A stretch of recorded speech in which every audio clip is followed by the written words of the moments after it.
তুমিও কি ফ্রিল্যান্সিং অথবা বাড়িতে বসে কাজ করে ভাবছো?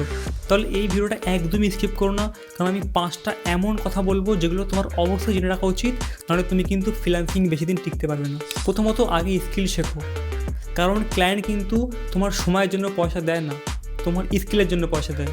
আর নিজের ভালো একটা পোর্টফোলিও বানাও, কারণ ক্লায়েন্ট কিন্তু কাজ না থাকলে বিশ্বাস করে না। তাই ক্লায়েন্টকে বিশ্বাস করানোর জন্য আর নিজের কাজটাকে সবার সামনে তুলে ধরার জন্য সবার আগে নিজের বেস্ট কাজ করে একটা ভালো পোর্টফোলিও বানাও। আর বেস্ট কমিউনিকেশন স্কিল ডেভেলপমেন্ট করো, কারণ কমিউনিকেশন ভালো হলে অনেক সময় ক্লায়েন্ট পেতে অনেক ইজি হয়। আর ছোট প্রজেক্ট থেকে শুরু করো, কারণ ছোট প্রজেক্ট তোমাকে সহজেই কাজ করে নিজের বেস্ট কাজ করে নিজের পোর্টফোলিও ইমপ্রুভ করতে অনেক সাহায্য করে।